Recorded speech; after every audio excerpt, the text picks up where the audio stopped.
나는 말씀만 대하면 나는 말씀을 읽을 때가 아멘 아멘. 우리 같이 오늘의 말씀 열왕기상 11장 13절 말씀 같이 한번 읽어보겠습니다. 시작. 오직 내가 이 나라를 빼앗지 아니하고 내 종과 내가 택한 예루살렘을 위하여 한 지파를 내 아들에게 주리라 하셨도다. 5번 같이 한번 읽어보겠습니다. 시작. 오직 내가 이 나라를 다 빼앗지 아니하고 내 종 다윗과 내가 택한 예루살렘을 위하여 한 지파를 내 아들에게 주리라 하셨도다.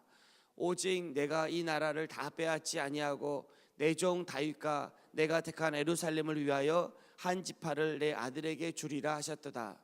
오직 내가 이 나라를 다 빼앗지 아니하고 내 종 다윗과 내가 택한 예루살렘을 위하여 한 지파를 내 아들에게 주리라 하셨도다. 오직 내가 이 나라를 다 빼앗지 아니하고 내 종 다윗과 내가 택한 예루살렘을 위하여 한 지파를 내 아들에게 주리라 하셨도다. 우리 에레미야서 29장 11절도 한번 5번 한번 읽어보겠습니다. 시작. 여호와의 말씀이니라. 너희를 향한 나의 생각을 내가 아나니 평안이요 재앙이 아니니라. 너희에게 미래와 희망을 주는 것이니라. 여호와의 말씀이니라. 너희를 향한 나의 생각을 내가 아나니 평안이요 재앙이 아니니라. 너희에게 미래와 희망을 주는 것이니라. 여호와의 말씀이니라. 너희를 향한 나의 생각을 내가 아나니 평안이요 재앙이 아니니라. 너희에게 미래와 희망을 주는 것이니라. 여호와의 말씀이니라. 너희를 향한 나의 생각을 내가 아나니 평안이요 재앙이 아니니라. 너희에게 미래와 주는 것이니라. 여호와의 말씀이니라. 너희를 향한 나의 생각을 내가 아나니 평안이요 재앙이 아니니라. 너희에게 미래와 희망을 주는 것이니라. 아멘. 우리 말씀의 제목을 한번 읽어보겠습니다. 시작. 생명과 평안 소망으로 이끄시는 하나님. 하나님은 우리를 생명과 평안 소망으로 이끄시는 하나님이십니다. 하나님께서 다윗을 기름 부으시고 또 왕으로 삼으시고 하나님의 자녀 삼으셨습니다. 하나님께서 다윗을 하나님의 왕으로 이스라엘의 목자로 삼으셨는데 다윗이 하나님 앞에 그 주의 길을 떠날 때, 그 길을 벗어날 때 하나님께서 다윗을 도우셔서 다시 생명으로 이끄셨습니다. 다윗이 범죄할 때 하나님께서 나단을 통해서 책망하시고 선지자 나단을 통해 책망하시고 선지자 나단을 통해서 다윗이 다시금 하나님의 길로 생명의 길로 갈 수 있도록 도와주셨습니다. 사무엘하 12장 13절을 같이 한번 읽어보겠습니다. 시작. 다윗이 나단에게 이르되 내가 여호와께 죄를 범하였노라 하매 나단이 다윗에게 말하되 여호와께서 또 당신의 죄를 사하셨나니 당신이 죽지 아니하려니와. 다윗이 선지자 나단의 책망을 듣고 마음을 돌이켰습니다. 마음을 돌이키고 다시금 하나님 앞에 자기의 마음을 돌이키고 하나님을 구하고 하나님의 은혜를 구하죠. 다윗이 나단의 책망을 받은 후에 지은 시가 시편 51편인데 51편 1절에 이렇게 말하고 있습니다. 하나님이여 주의 인자를 따라 내게 은혜를 베푸시며 주의 많은 긍휼을 따라 내 죄악을 지워 주소서. 주의 구원의 즐거움을 내게 회복시켜 주시고 자원하는 심령을 주사 나를 붙드소서. 다윗이 하나님 앞에 하나님이 책망했을 때 하나님이 다윗에게 오셔서 다윗을 도우셨을 때 다윗이 그 마음을 돌이키고 다시 은혜를 구하게 됩니다. 하나님 은혜를 내게 허락해 주십시오. 하나님 아버지 구원의 즐거움을 내게 회복해 주십시오. 하나님 아버지 자원하는 심령을 주셔서 성령으로 나를 붙잡아 주시옵소서. 이렇게 기도를 하죠. 그러니까 하나님께서 다윗을 회복시키시고 다윗의 마음에 구원의 은혜를 회복해 주시는 것을 볼 수가 있습니다. 하나님은 우리 아버지가 되십니다. 그래서 우리를 생명과 평안과 소망으로 인도해 주시죠. 혹 우리가 생명의 길에서 소망의 길에서 평안의 길에서 벗어날 때 하나님께서 우리를 아버지가 되셔서 도우십니다. 그래서 기어이 우리의 삶을 생명으로, 평안으로, 소망으로 인도하시는 분이 바로 하나님이십니다. 하나님께 귀를 기울이고 다시 하나님 앞에, 하나님이 생명인데 하나님 앞에 다시 나아가게 하는 거죠. 솔로몬도 하나님께서 도우십니다. 솔로몬이 범죄했을 때 하나님께 솔로몬에게 많은 은혜를 주시고 축복을 주셨죠. 그때 솔로몬이 하나님 앞에 마음이 떠납니다. 그때 하나님께서 솔로몬에게 2번이나 나타나십니다. 그리고 그 마음을 돌이키고자 하십니다. 근데 솔로몬이 떠나지 않죠. 하나님께서 찾아오시는 것은 솔로몬을 돕고자 하시기 위함입니다. 하나님께서 솔로몬을 도우시는 거죠. 근데 하나님께서 솔로몬을 도우시되 끝까지 솔로몬을 포기하지 않으십니다. 그리고 오늘 말씀에서 약속하시죠. 내가 왕권을 빼앗되 다 빼앗지는 않고 구원의 씨앗, 축복의 씨앗을 너희에게 남겨주겠다라고 말씀하십니다. 하나님께서 우리에게 고난과 어려움을 때로는 허락하십니다. 고난과 어려움의 의미가 뭔가, 하나님께서 우리의 삶을 하나님의 생명과 하나님의 평안과 하나님의 소망으로 인도하시기 위함인 거죠. 고난과 어려움이 올 때 사실은 우리가 하나님의 은혜를 깨닫게 됩니다. 안 그러면 좋겠는데, 고난과 은혜 없이도 우리가 하나님의 은혜를 깨달으면 좋겠는데, 신기합니다. 고난과 어려움이 없을 때는 하나님이 주신 축복을 귀하게 생각하지 않고 하나님의 은혜를 잘 깨닫지 못합니다. 왜냐하면 우리가 이미 전적으로 타락했기 때문입니다. 그래서 하나님의 은혜를 온전히 깨닫지 못하는 거예요. 그래서 하나님께서 가슴 아프지만, 마음이 너무 아프지만 고난과 어려움을 하나님의 자녀에게 허락하시죠. 왜냐하면 하나님의 은혜를 깨닫게, 왜냐하면 하나님의 은혜가 가장 귀하니까.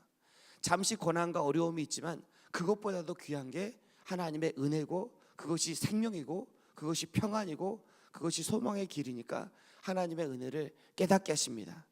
또 고난과 어려움을 통해서 자신의 한계를 깨닫게 하시죠. 내가 한 것이 내 힘으로 한 것이 아니라 하나님의 은혜였구나. 지금까지 내가 산 것이 내 힘으로, 내 지혜로, 내 경험으로 살았던 것인 줄 알았는데 그게 아니었구나. 하나님의 은혜가 아니면, 하나님의 능력이 아니면 한 걸음도 갈 수 없는 거였구나 라는 걸 하나님께서 깨닫게 하시죠. 그래서 하나님을 더 의지하게 하십니다. 왜냐하면 하나님을 의지할 때만 생명이요, 평안이요, 소망의 길로 갈 수 있기 때문입니다. 또 고난과 어려움을 통해서 듣는 귀를 허락하십니다. 겸손히 그때서야 하나님의 사랑에 귀를 기울입니다. 그때서야 다른 사람의 말에 귀를 기울입니다. 안 그러면 좋겠는데, 우리가 고난과 어려움이 없을 때는 마음이 높아져서 하나님의 사랑에 귀를 기울이지 않습니다. 마음이 높아져서 다른 사람의 말에 귀를 기울이지 않아요. 하나님께서 계속 말씀하시는데 그 말씀에 귀를 기울이지 않습니다. 그래서 고난과 어려움은 축복입니다. 하나님께서 하나님의 길로 우리의 삶을 인도하시는 귀한 도구가 되는 거죠. 고난과 어려움을 겪을 때 다른 사람이 틀렸다라고 말하지 않고 다름을 비로소 인정하게 되고, 다른 사람을 판단하는 마음에서 다른 사람을 점점 이해하게 됩니다. 신기합니다. 마음이 넓혀지는 거죠. 하나님의 왕이 되는 거죠. 하나님의 자녀가 되는 거죠. 하나님의 기업을 운영하고 기업을 잇는 마음을 하나님께서 빚어 가시는 거죠. 그때서야 비로소 다른 사람을 섬기는 사람이 됩니다. 이게 고난과 어려움을 통해서 우리 가운데 하나님께서 주시는 겁니다. 고난과 어려움을 통해서 하나님 나라가 임하게 됩니다. 로마서 14장 17절에 보니까 하나님 나라는 먹는 것과 마시는 것이 아니라 오직 성령 안에 있는 의와 평강과 희락이니라 라고 말씀하고 있습니다. 하나님 나라는 하나님이 통치하시는 곳이고, 우리가 고난과 어려움을 통해서 하나님을 의지하고 비로소 하나님의 통치를 구합니다. 그때 우리 가운데 임하는 게 뭐냐면 의와 평강과 희락이 임하게 되는 것입니다. 그래서 고난과 어려움을 통해서 우리 가운데 하나님 나라가 임하게 되는 거예요.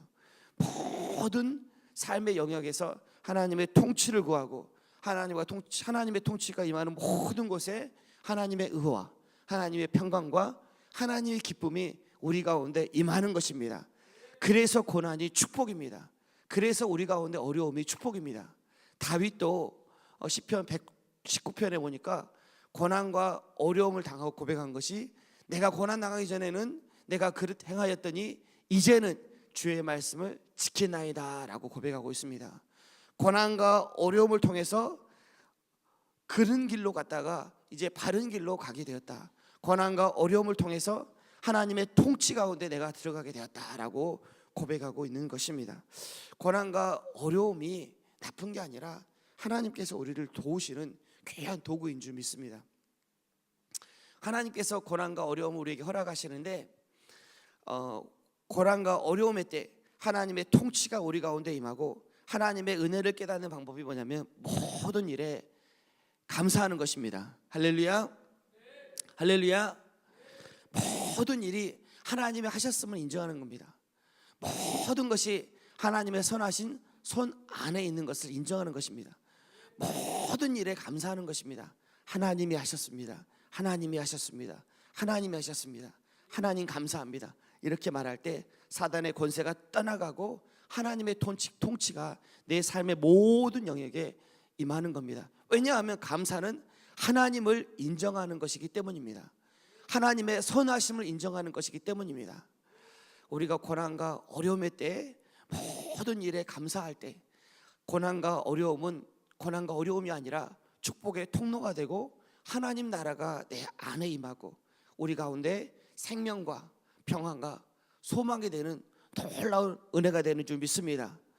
하나님께서 같이 한번 열왕기상 11장 13절 같이 한번 또 에레미야서 29장 11절 같이 한번 읽어보겠습니다. 시작. 오직 내가 이 나라를 다 빼앗지 아니하고 내 종 다윗과 내가 택한 예루살렘을 위하여 한 지파를 내 아들에게 주리라 하셨도다. 여호와의 말씀이니라. 너희를 향한 나의 생각을 내가 하나니 평안이요 재앙이 아니니라. 너희에게 미래와 희망을 주는 것이니라. 하나님은 실패가 없으신 분이십니다. 하나님은 우리 아버지가 되셔서 반드시 우리의 삶을 도우십니다. 하나님께서 잠깐 우리에게 고난과 어려움을 주시지만 하나님의 사랑과 하나님의 구원은 실패가 없습니다. 반드시 우리의 삶을 보존하시고 반드시 하나님의 구원을 보존하시고 하나님께로 우리의 삶을 인도하시는 분이 하나님이십니다. 오늘도 그 하나님을 의지하고 고난이 축복이고 하나님은 가장 좋은 길로 오늘도 인도하신다고 고백하고 믿는 귀하고 복된 하루가 되기를 주님의 이름으로 축원합니다. 제가 잠깐 기도하겠습니다. 하나님 아버지 감사합니다.